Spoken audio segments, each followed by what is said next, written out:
La Sociedad Dominica de Medios de Comunicación, Sodomco, presenta A Pensar Más con Rosa María Palacios.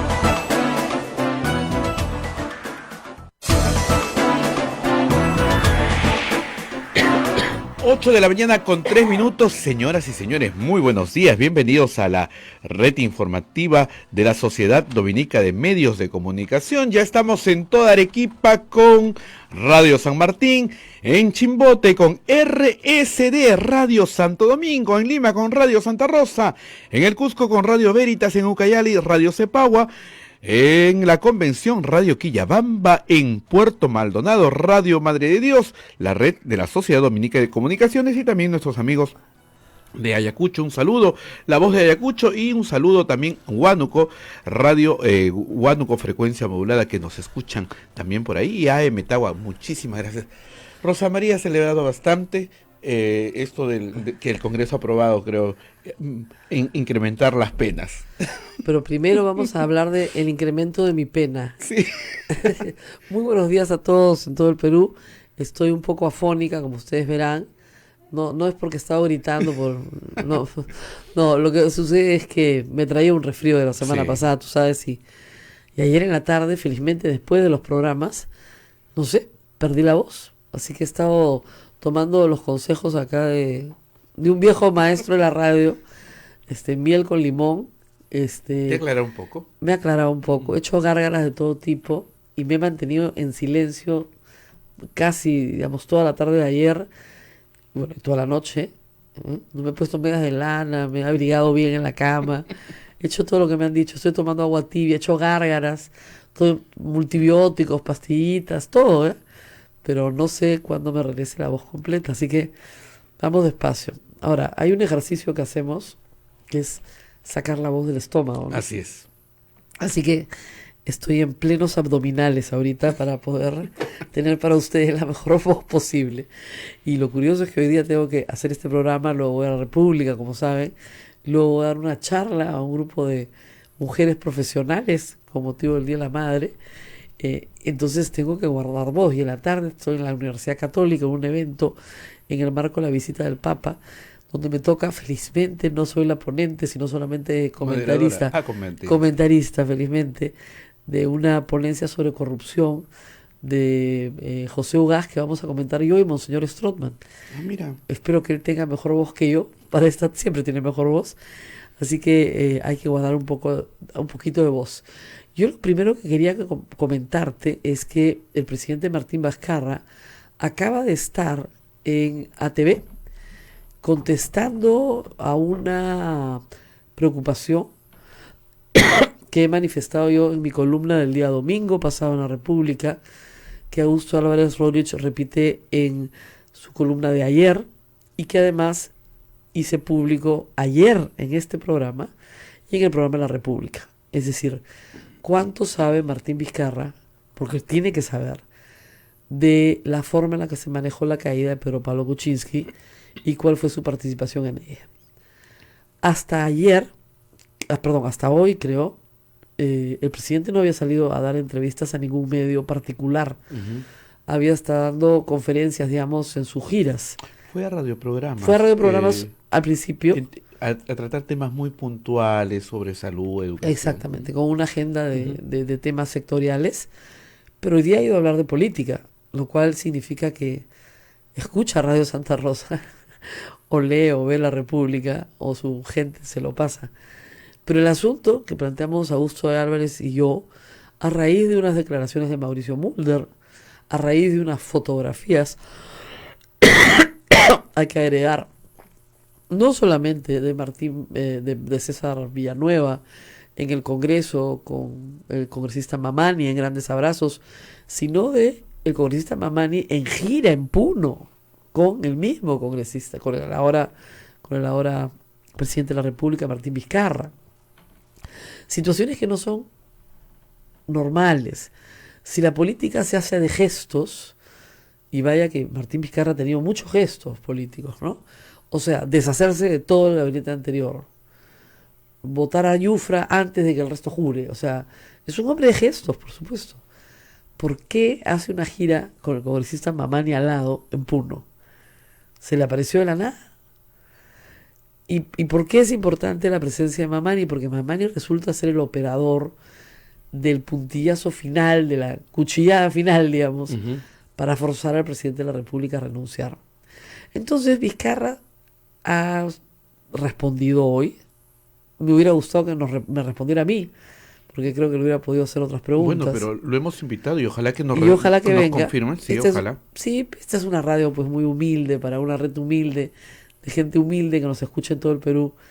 No creo que esté interesado, ¿no?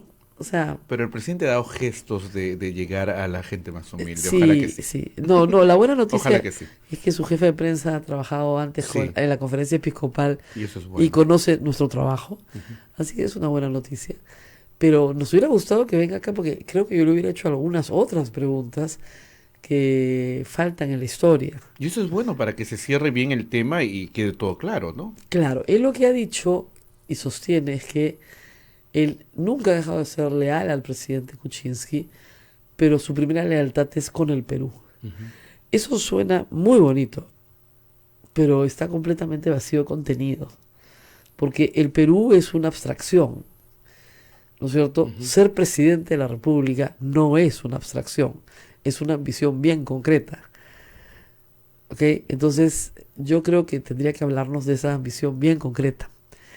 El problema es que los testigos de esta historia, digamos, que son el expresidente Kuczynski y la vicepresidente Mercedes Arauz, carecen pues de credibilidad, porque tampoco han dicho nada sobre el tema, pero carecen de credibilidad porque le mintieron al país de una forma muy dura en diciembre pasado. Entonces, sus testimonios, como dicen, en un proceso carecen de valor.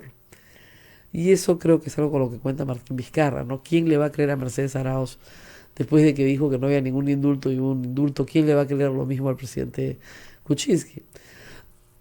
Entonces sus testimonios no son muy valorados, pero sí hay algunos hechos. Y ahora me van a permitir tomar un sorbo de agua caliente. Sigue nomás, no hay problema. Estás haciendo un esfuerzo. Un sorbo de agua tibia. Es que de verdad, si no se mantiene húmeda la garganta, sí, empiezas a toser, se seca y todo inmediatamente no sale la voz. Bueno, nada, que te decía que existe la información de que Mercedes Arauz ha sido muy maltratada por César Villanueva. Muy maltratada, que fue citada la semana anterior a hacer una firma de un acta de transferencia que no se había logrado firmar por la vía de la regularización, por cierto. Se le mandó un mail diciendo que tenía solo 15 minutos. Parece que entró, dijo, bueno, ¿dónde está el señor Villanueva? No, el señor Villanueva no la va a recibir, pase y firme. Y no le ofrecieron ni una silla. Entonces en un momento de día firmó y se volteó y dijo, yo soy la vicepresidenta del Perú, creo que merezco un mejor trato. Yo de ella no firmo nada, ¿no? Claro. No es necesario llegar a esos extremos para... Exactamente. Pero es innecesario. Ya, pues, pero eso ¿qué te está diciendo? Claro. Dice bastante. Que hubo una armoniosa consideración del problema. Ahora también hemos invitado al señor Villanueva para que aclare estas cosas. Deberían aclararse. Antes venía siempre, era nuestro amigo, caramba. No, y lo hemos invitado, ojalá que la agenda le permita. Y no sobre Villanueva dice Martín Vizcarra, con toda razón, que su campaña por la vacancia fue pública, que es cierto, absolutamente cierto. Pero también fue cierto que dijo que no iba a ser ministro. Así es. El presidente sostiene que él lo convenció y dijo una frase que creo que no fue muy feliz. Yo quería a alguien que piense como yo. Entonces, si César Villanueva piensa como Vizcarra, Vizcarra piensa como Villanueva. Entonces, ¿qué piensa Villanueva? Que había que tumbarse al presidente de la República. Claro. ¿Ya? Propiedad transitiva. Así es. Entonces, si él quería alguien que pensara como él piensa como Villanueva. Y la campaña abierta de Villanueva, él acaba de señalar. Entonces él quería una campaña abierta para derrocar al presidente. Pero no la podía hacer porque se iba a ver muy feo. Obviamente que se iba a ver horrible, ¿no? Qué barbaridad, cosa tan fea. Yo creo que hay algo más. Yo creo que Vizcarra llegó un punto en el que se desilusionó del gobierno. O sea que la ilusión que él tenía por hacer ciertas cosas, lograr ciertas metas personales o nacionales o lo que fuera, se esfumó. Y que tenía una mala relación con Mercedes Arauz. Y que mantiene esa mala relación con Mercedes Arauz, por más que hayan tenido que coordinar ciertas cosas, porque las tienen que coordinar. Pero no pareció, digamos, darnos la confianza necesaria para creer que no hay ningún pacto con el fujimorismo, porque ese era el objeto de la entrevista, creo, por parte de Palacio, ¿no? Es decir, no hay un pacto con el fujimorismo. Ahora, es cierto también que el fujimorismo está dilatando la delegación de facultades, lo cual quiere decir que le quieren dar una primera señal de que las cosas no van a ser tampoco tan fáciles.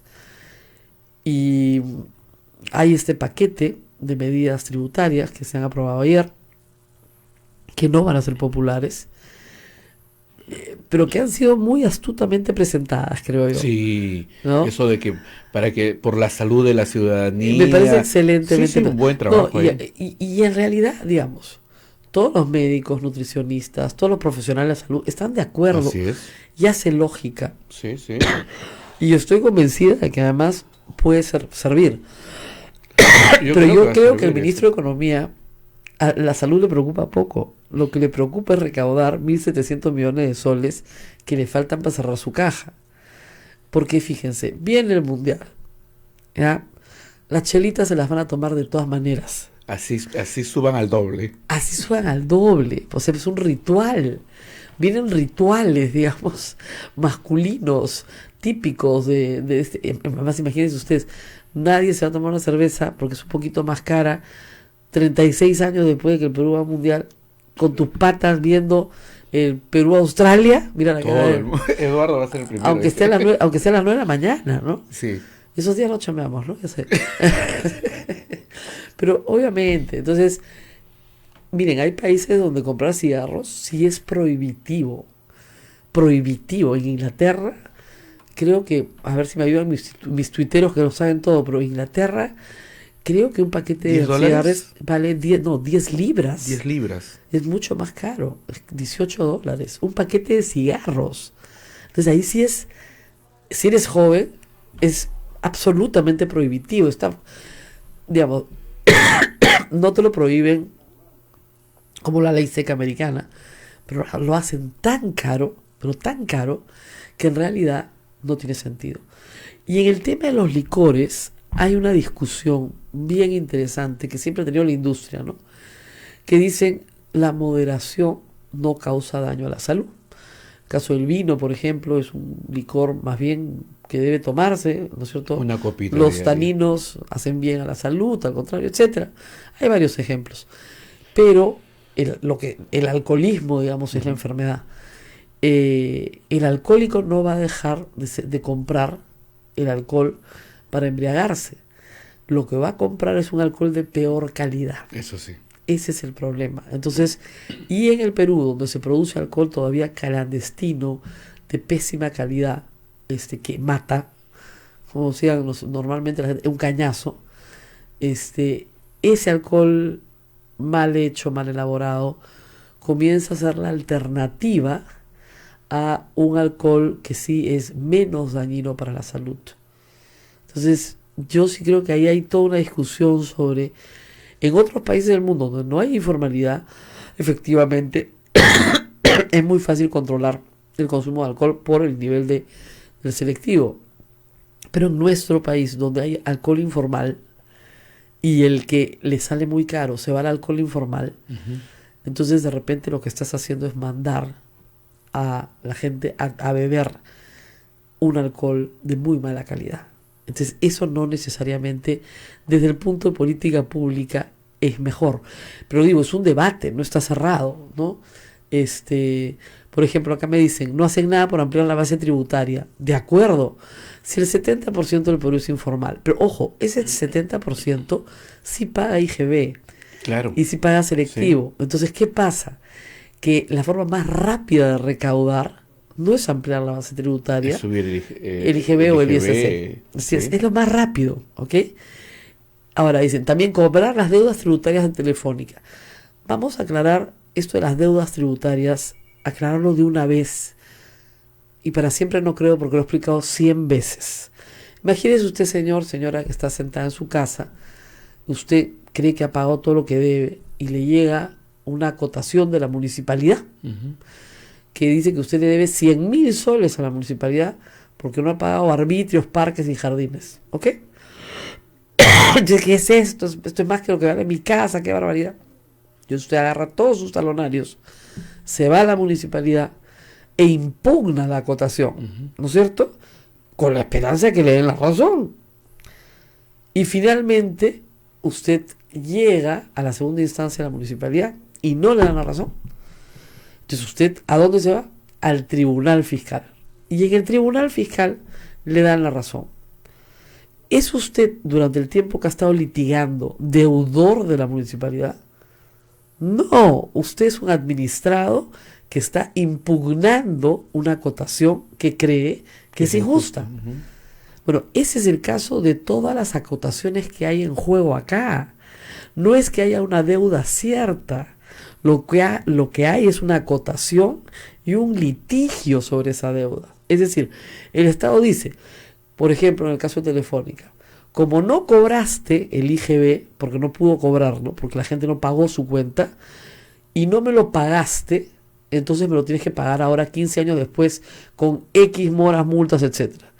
Entonces Telefónica demuestra en el proceso que hizo todo lo posible por cobrar, el tribunal fiscal le da la razón, pero la SUNAT, y esa es la cosa más loca que hay, impugna la resolución de la administración pública, la del tribunal fiscal, en el Poder Judicial. Es decir, la SUNAT impugna al Estado, el Estado impugna al Estado, y te llevan al Poder Judicial. Y te pasas 10 años discutiendo ahí. Entonces ya no debes 1, debes 100, porque viene una bola de nieve. Pero a la gente le dicen que la empresa privada no debe 1, debe 100. Y esa es básicamente la izquierda peruana, que de matemáticas y de tributación nunca entiende nada, y de economía tampoco. Entonces te hacen tener una falsa expectativa de una cobranza que podría producirse como podría no producirse. Eso es lo que se llama una deuda contingente. Es decir, yo no sé qué va a pasar. De repente le dan la razón a la SUNAT y de repente no le dan la razón a la SUNAT. Y lo que ha pasado en el tiempo es que muchas veces no le han dado la razón a la SUNAT porque nunca la tuvo. O sea, ninguna empresa va a estar loca para no pagar los impuestos que debe y embarcarse en años de litigio si no cree que tiene una buena defensa tributaria, ¿no es cierto? Entonces, al final puede perder y bien, bueno, ganará el Estado. Pero todos los administrados, la empresa grande y el más humilde bodeguero, tenemos derecho a defendernos de un abuso en la administración tributaria. Y yo no entiendo cuando la gente dice, ¿por qué no les cobran? Porque tampoco quiero que me cobren a mí lo que yo no debo. Si ya pagué, ¿por qué me van a cobrar de más? Hay toda una discusión, vamos a tener la próxima semana. La SUNAT ha logrado un fallo por el cual nos tienen que cobrar finalmente a los consumidores por el uso del espacio satelital. O sea, están cobrando de manera interplanetaria, fuera del planeta, extraplanetaria. O sea, los servicios no se prestan en el Perú, se prestan en la estratosfera o en la ionósfera, no sé. ¿Ok? Igual nos van a cobrar IGB. Pucha, o sea, eso es realmente cobrarte por el aire que respiras, ¿no? Pero ha ganado. Pero hubo una discusión, ¿te das cuenta? Entonces, dejen de repetir que Telefónica debe plata, que la minera tal debe plata. Esos son las grandes deudas en contingencia. No son deudores. Si yo estoy impugnando una acotación, yo no te debo nada. Yo estoy diciendo que tú me estás cobrando mal. Esa es la diferencia. Vamos a la pausa. Ahora sí. Vamos a la pausa, son las 8:22 y volvemos aquí en la Sociedad Dominica de Medios de Comunicación. Adelante. Sodomco, Sociedad Dominica de Medios de Comunicación. Somos la primera emisora católica del Perú. La primera en llevarte la mejor información, veraz y precisa, desde el mismo lugar de los hechos. Radio Santa Rosa, buenas nuevas en tu vida. Madre, cuando recojas con tu frente mis besos. En este día tan especial y que sean siempre todos los días, un feliz Día de la Madre. Les desea Radio Santa Rosa, buenas nuevas en tu vida. Madre, esas arrugas se formaron pensando.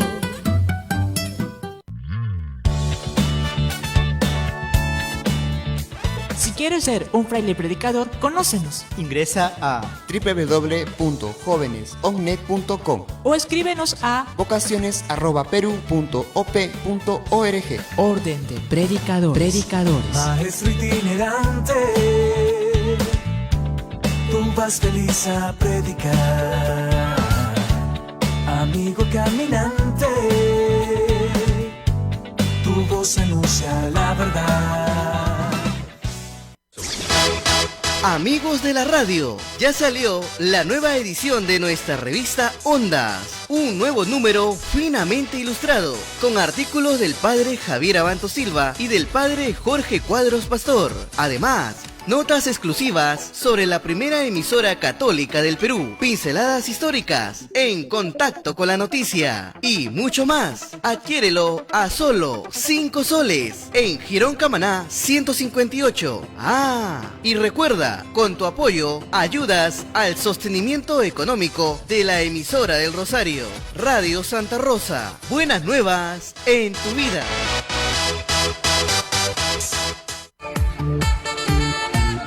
Radio Santa Rosa, 60 años, llevándote buenas nuevas en tu vida. Sodomco, Sociedad Dominica de Medios de Comunicación.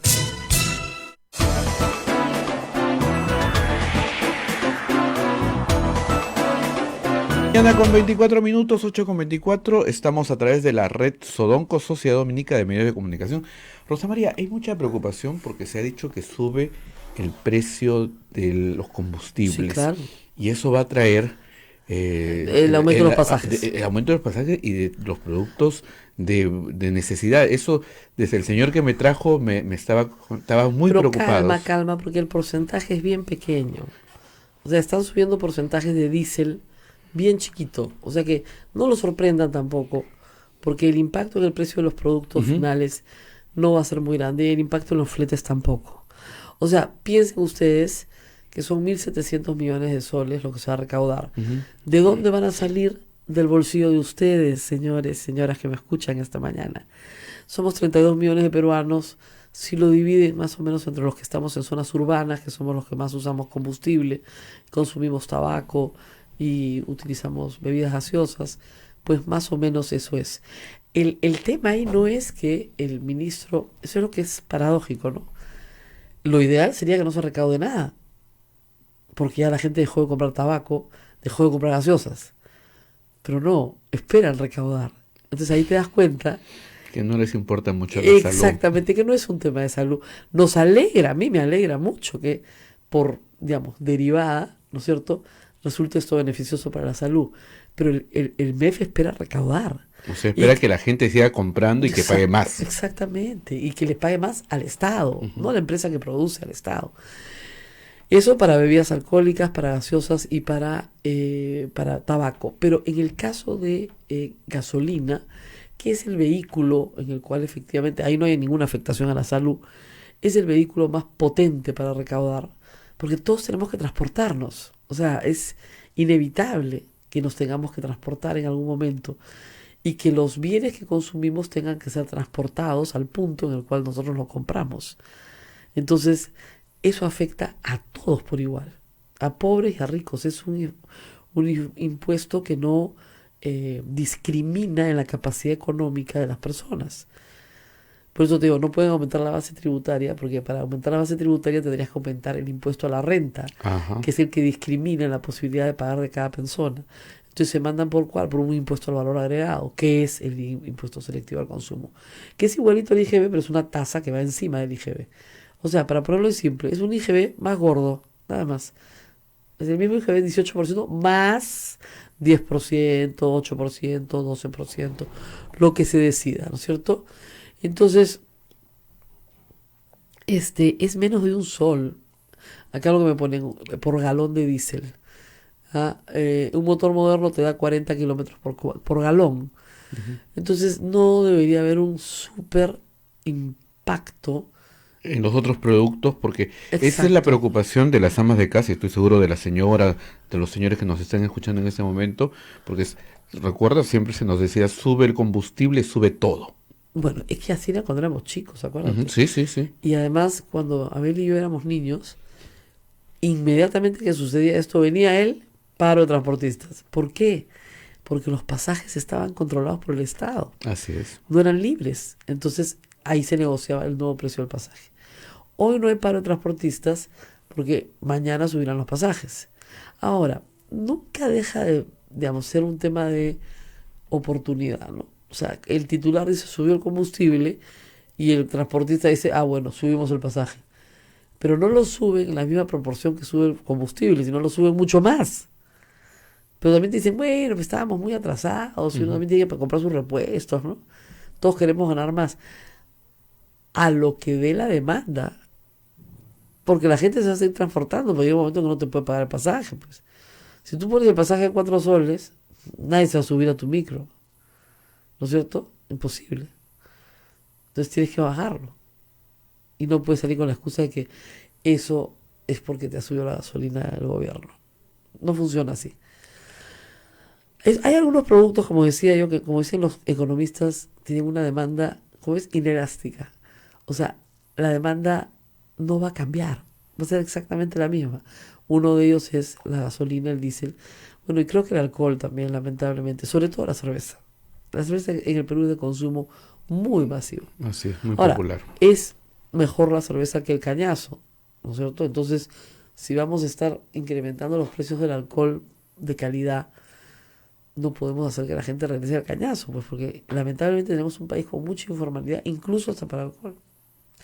Pero bueno, vamos a hablar de otro proyecto de ley. Sí, pero el congresista Eloy Narváez, que se había comprometido con que nosotros... es de Frente Amplio, ¿no es cierto? No, es de APP. APP, perdón. De APP, sobre el archivamiento de la reelección congresal. Vamos a hablar de eso. A ver, pros y contras. Miren, Gilbert Violeta presentó un proyecto para evitar la reelección de congresistas. Del mismo modo que está impedida la reelección presidencial, del mismo modo que está impedida la reelección hoy de gobernadores y alcaldes. Entonces, claro, si uno se fija, deberíamos tener un sistema homogéneo, ¿no? Los cargos de elección popular son, finalmente, no renovables. ¿Ok? Por lo menos de no renovación inmediata, sino mediata. Es decir, sí puedes volver a postular, pero después de un periodo. En teoría, debería ser así.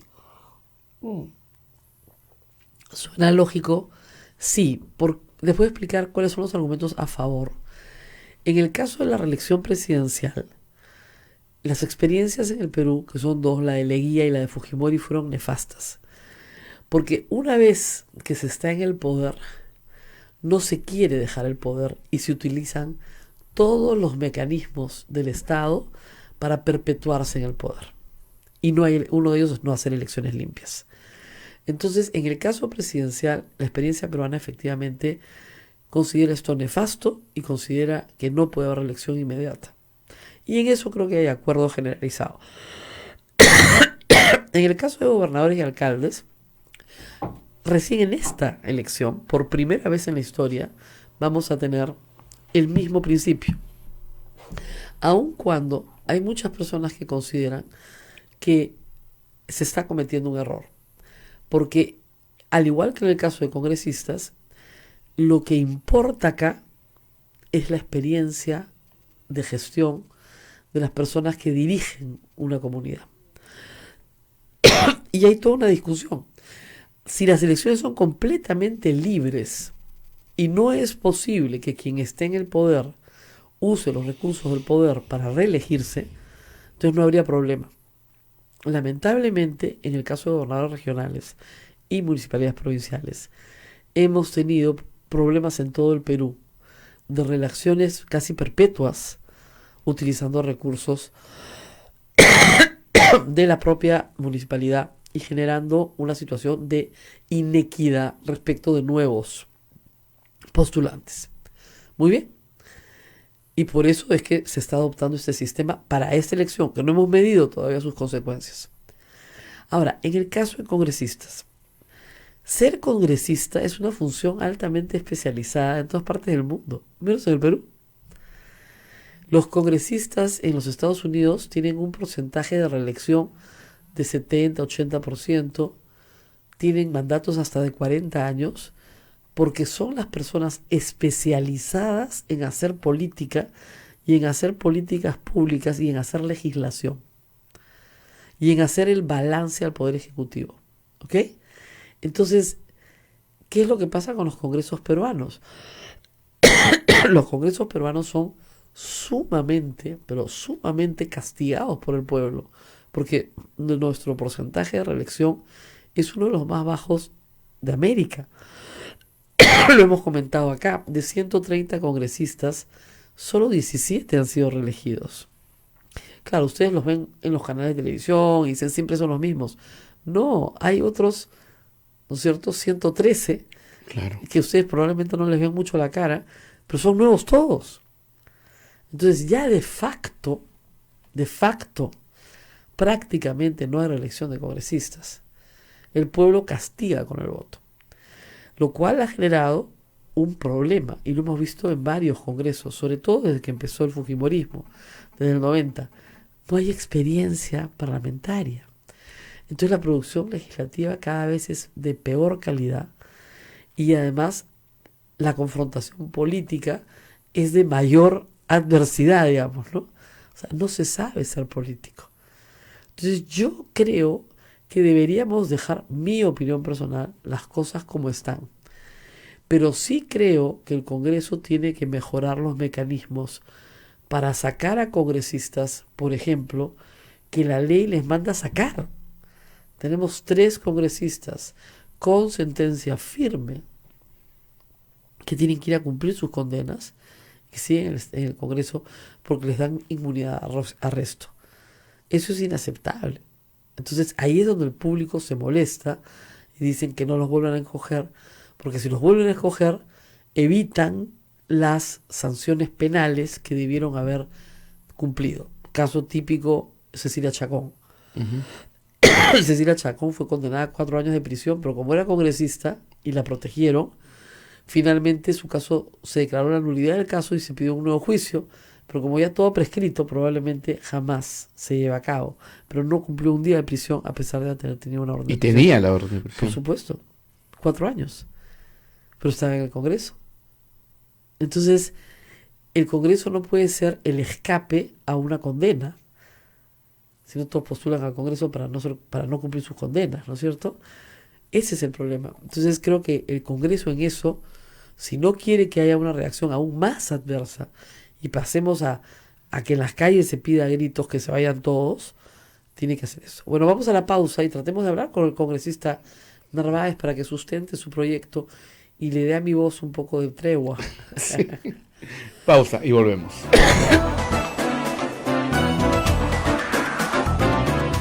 Sodomco, Sociedad Dominica de Medios de Comunicación. Somos la primera emisora católica del Perú. La primera en llevarte la mejor información, veraz y precisa, desde el mismo lugar de los hechos. Radio Santa Rosa, buenas nuevas en tu vida. Madre, cuando recojas con tu frente mis besos. En este día tan especial y que sean siempre todos los días, un feliz día de la madre. Les desea Radio Santa Rosa. Buenas nuevas en tu vida. Madre, esas arrugas se formaron pensando.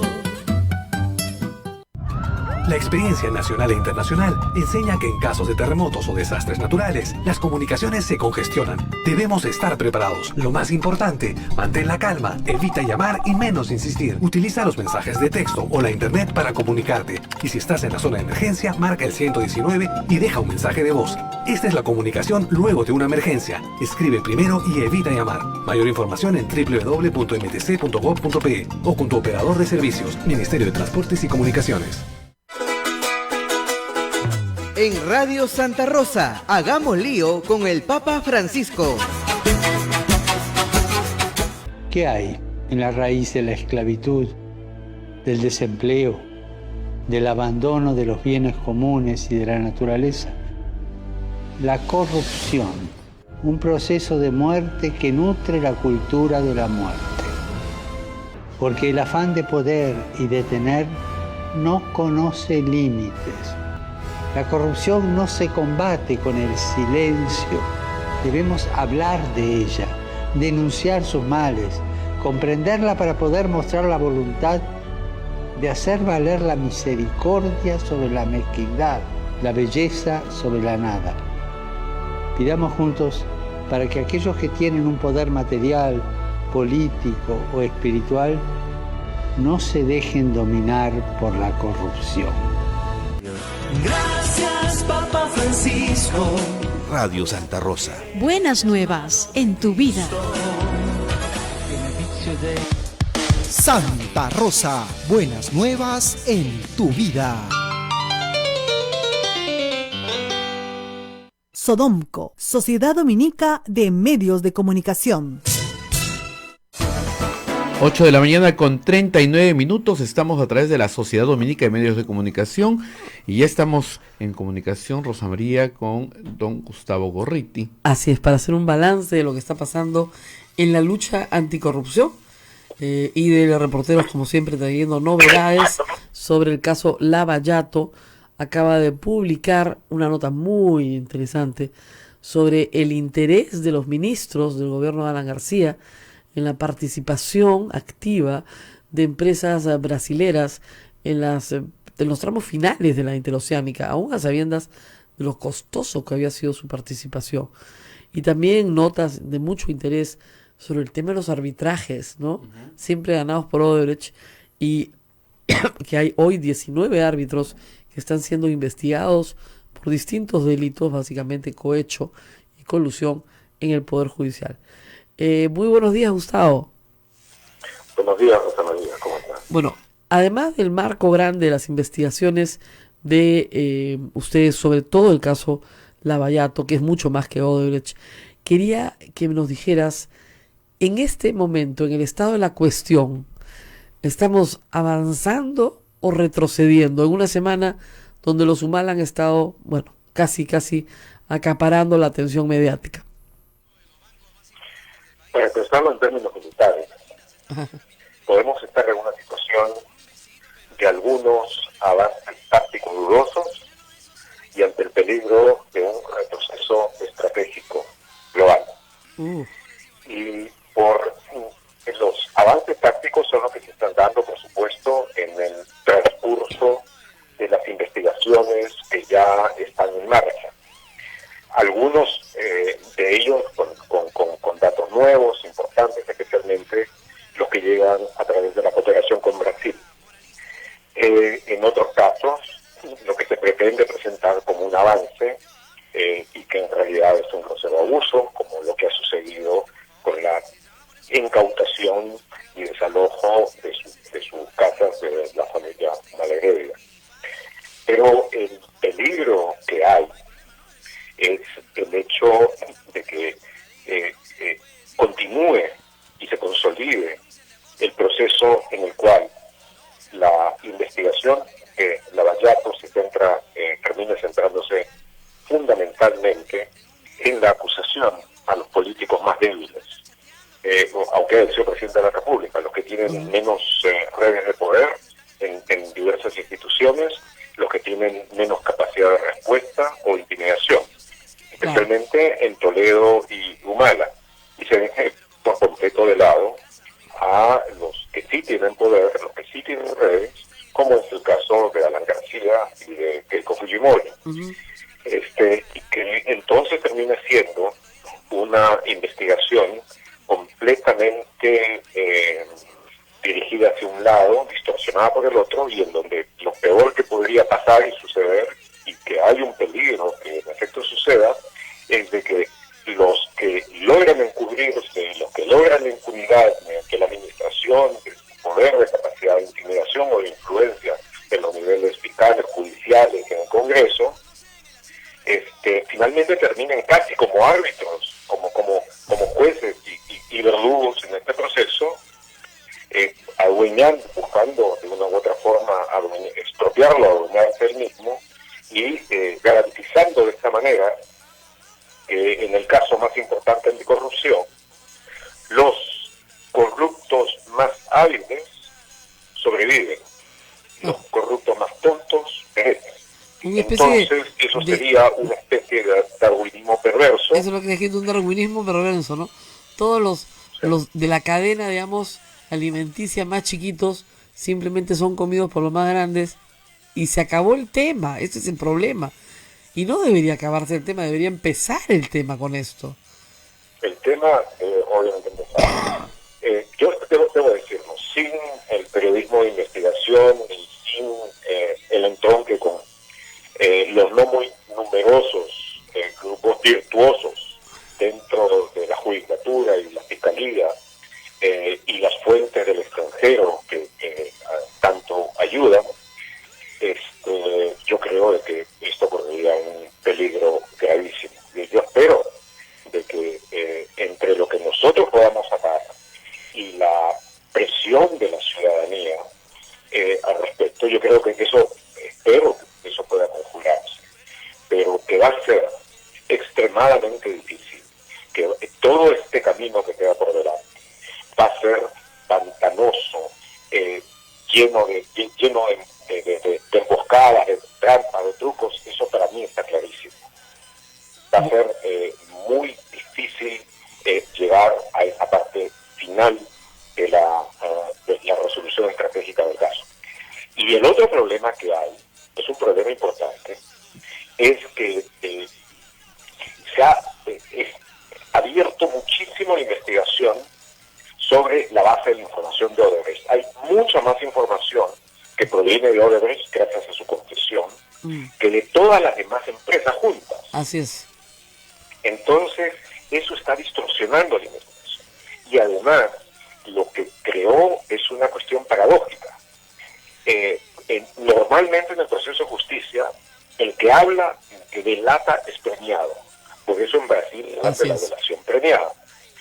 Y aquí, por lo contrario, el que ha sufrido todos los rigores y embates ha sido Odebrecht, mientras que los que no han hablado básicamente están cómodos.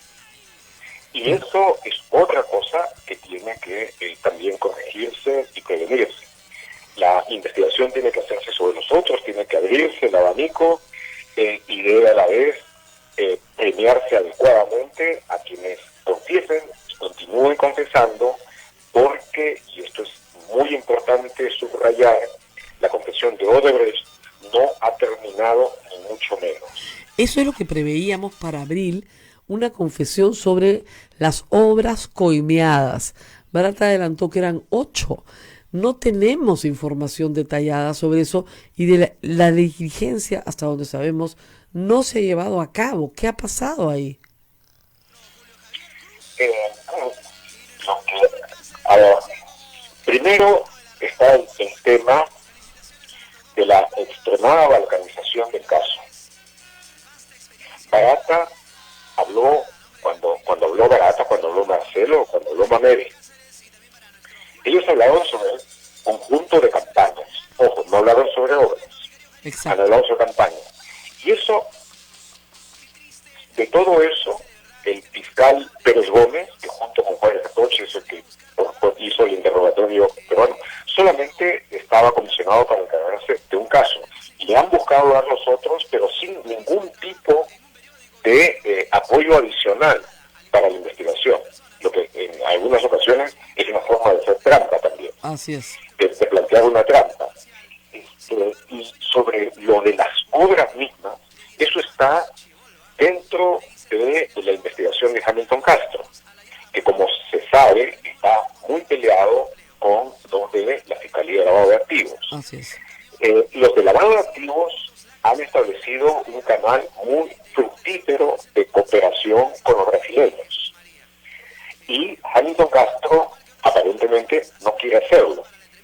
Él lo que desea es viajar a Brasil y que Brata le haga una confesión directa en el consulado peruano. Pero él no le ha dado todavía hasta ahora el estatus de colaborador eficaz a Brata. Entonces es muy difícil que la defensa de Brata vaya a estar de acuerdo con eso. Y lo más probable es que insistan que se haga a través del sistema que han llevado los de lavado de activos. Una intervención fiscal brasileño bajo las leyes brasileñas con preguntas peruanas.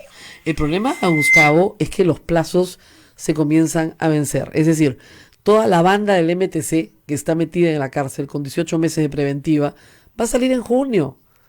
Va a salir en junio. Y estamos hablando de delitos del 2008, del 2006, 2007, que podrían comenzar a prescribir porque ya se pasaron 10 años, 11 años, 12 años sin acusación fiscal. Entonces, a mí lo que me preocupa es que estas dilaciones de Hamilton Castro y de los otros fiscales en no acusar, en no sean tan casuales como parecen, ¿no es cierto? Sino que obedezcan a una estrategia de que finalmente no se acuse a nadie, salvo a las Lornas. Porque está ofrecido, está ofrecido el que se nos diga qué coimas se pagaron. Ese es el tema. Ellos han dicho que 8 contratos los obtuvieron con coima. Sacan los demás contratos, perfecto, que se podrán investigarte igual, ¿no? 8 contratos con coima, más todos los arbitrajes que ganaron con coima, que también están ahí. Entonces, si es así, no deberíamos, o sea, lo de campaña, los fondos de campaña, al final van a ser considerados como no delictivos, inmorales, por cierto, todo lo que sea, pero no delictivos. Y solamente se va a discutir el asunto del lavado de dinero. No se está avanzando en la investigación de las coimas, totalmente cierto. Y lo que debe entenderse es que la financiación de campaña solamente sirve como un prólogo para las preferencias indebidas en las obras. Es decir, los avances, las colaboraciones de campaña son una suerte de adelanto de la coima que vendrá luego. Lógico. En el momento en que haya que ejecutar las grandes obras. Claro. Eso es así como ha funcionado en el Perú y en otros países. Así es. En efecto, se está dejando pasar el tiempo, no se ha investigado, no se ha utilizado la tremenda potencia de los mecanismos de colaboración eficaz. En el caso de lo que tú has llamado la banda del MTC, no se hizo nada para lograr su colaboración eficaz, incluso cuando ellos estuvieron declarando al comienzo, básicamente dando su disposición a hacerlo. Está muy claro, está clarísimo. Yo no tengo ninguna duda de que los que están presos, no representan más que un grupo pequeñísimo de personas de segunda categoría que intervinieron con porcentajes realmente mínimos del proceso. No, son testaferritos. Lo más importante está arriba. Así es. Son pequeños testaferros. Ahora, Andorra suma en el periodo de García $8 millones que no han sido decomisados, ni siquiera se ha solicitado, ¿no es cierto?, a las autoridades de Andorra el decomiso e incautación de ese dinero para ser revertido al Perú. El Procurador Anticorrupción y la Fiscalía no han hecho nada. No, y ni siquiera ha habido una investigación lo adecuadamente profunda que debe ser sobre el movimiento de las cuentas offshore vinculadas con todo el mecanismo de coimas y sobornos. Exactamente. Dentro de eso no ha habido casi nada. De tal manera que lo único que creo que por esperar, sin ponerle demasiada esperanza en ello tampoco, es de que con el cambio fiscal de la nación se le dé un nuevo ímpetu, un nuevo énfasis a esto. Y si no, y es probable que sea no, la acción del periodismo de investigación y de los pocos fiscales y jueces que están realmente comprometidos con sacar las cosas a la luz, eso es lo que va a decidir el éxito o fracaso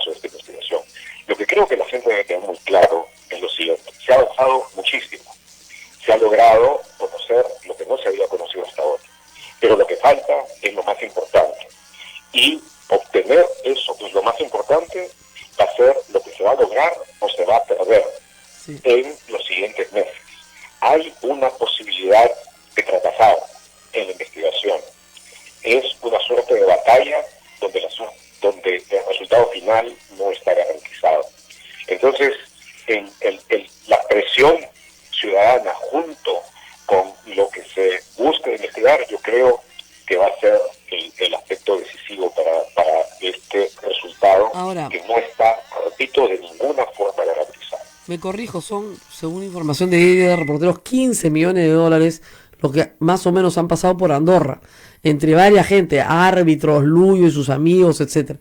Ahora, vamos a cambiar de fiscal de la nación en junio, aparentemente. El problema es que el que viene puede ser peor que el que tenemos, o no, o ya no es posible eso. No, sí, ciertamente es muy posible, porque hay que decir una cosa, Pablo Sánchez, en lo personal, yo creo, yo estoy convencido, es una persona honesta, bastante honesta, es un buen penalista.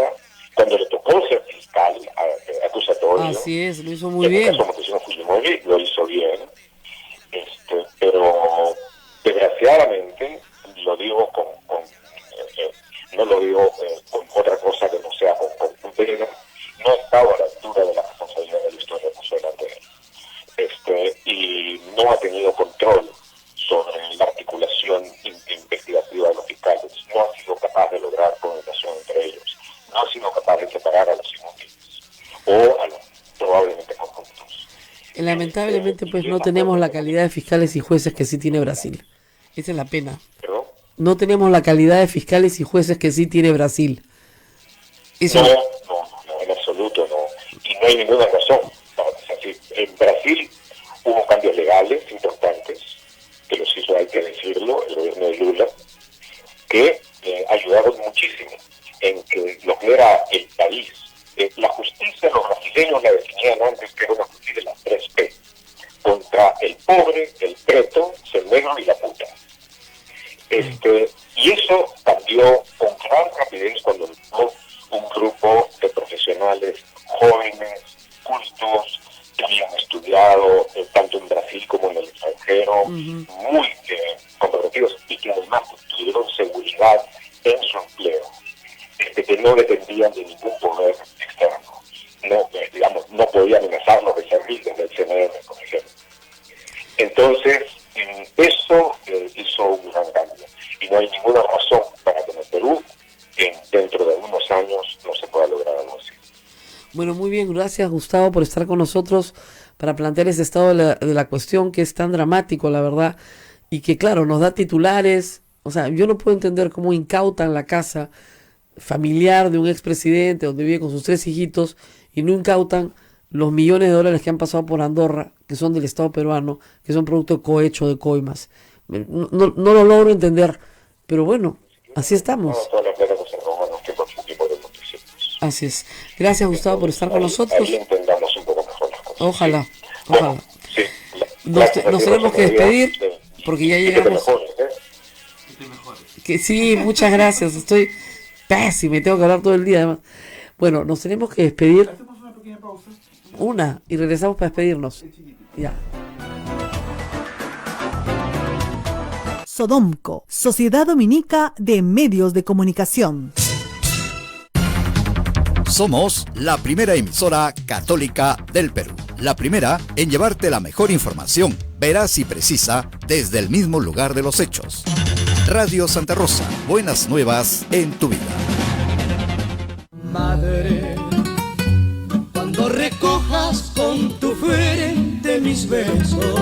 En este día tan especial y que sean siempre todos los días, un feliz Día de la Madre. Les desea Radio Santa Rosa. Buenas nuevas en tu vida. Madre, esas arrugas se formaron pensando. Radio Santa Rosa, 60 años, llevándote buenas nuevas en tu vida. Sodomco, Sociedad Dominica de Medios de Comunicación. 8 de la mañana con 57 minutos, últimos minutos, Rosa María, a través de la Sociedad Dominica de Medios de Comunicación.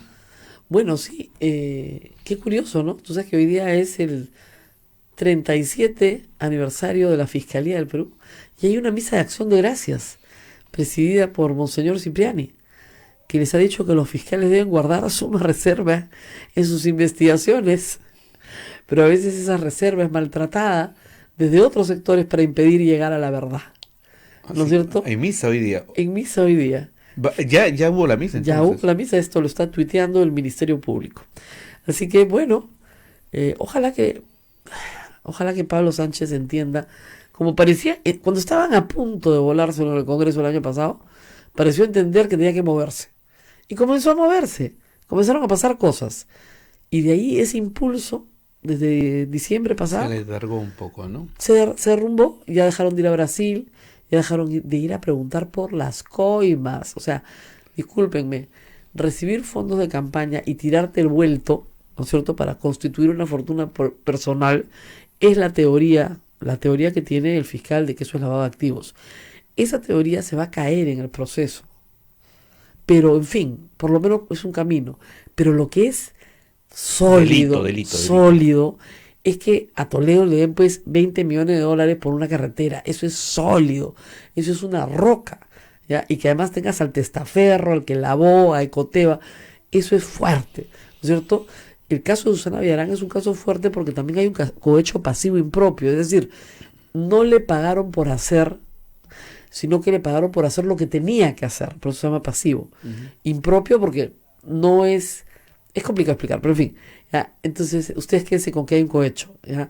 Porque le dieron un donativo de campaña mientras tenía que firmar un contrato, ¿ok?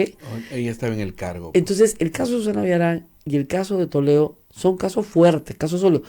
Yo no digo que tengan unas penas brutales, ¿no? Pero van a tener una sanción y también una reparación civil para el Estado, etcétera, ¿no? Pero en el caso de Toledo, un decomiso del dinero y de los bienes, una incautación. Que su casa, la casa, por ejemplo, la casa de él de Camacho no la han incautado.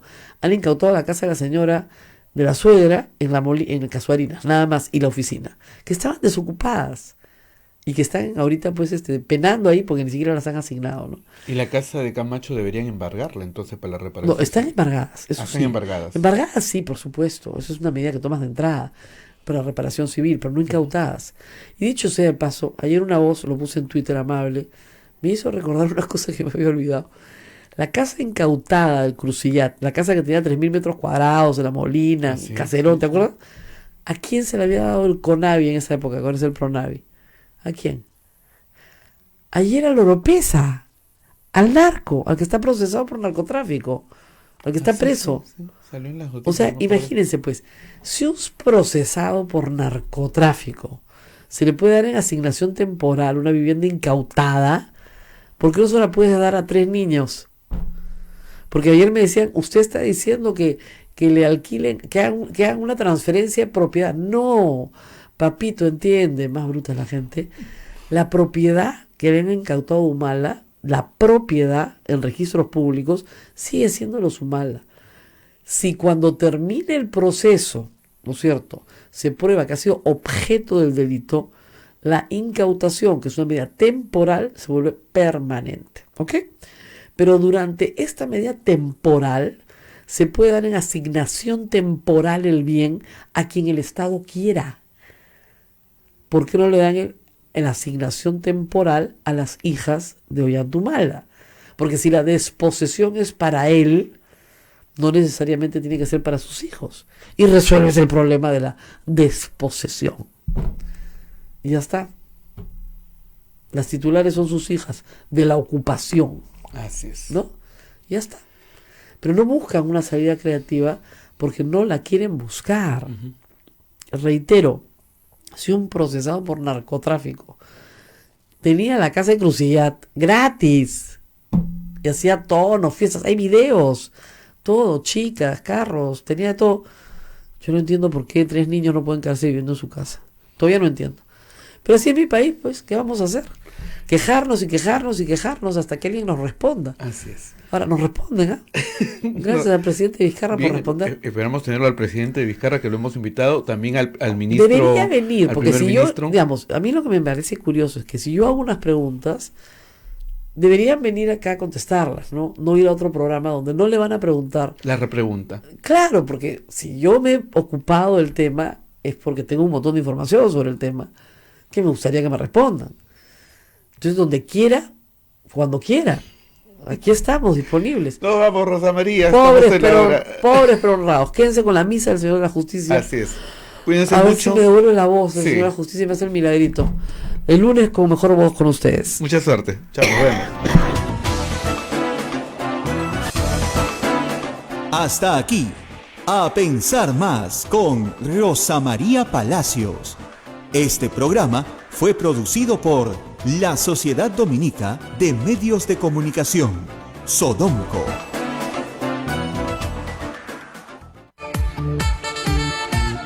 Radio Santa Rosa, 60 años, llevándote buenas nuevas en tu vida. La Universidad San Martín de Porres. Ama lo que haces. Aprende cómo. Presenta el microinformativo de la hora.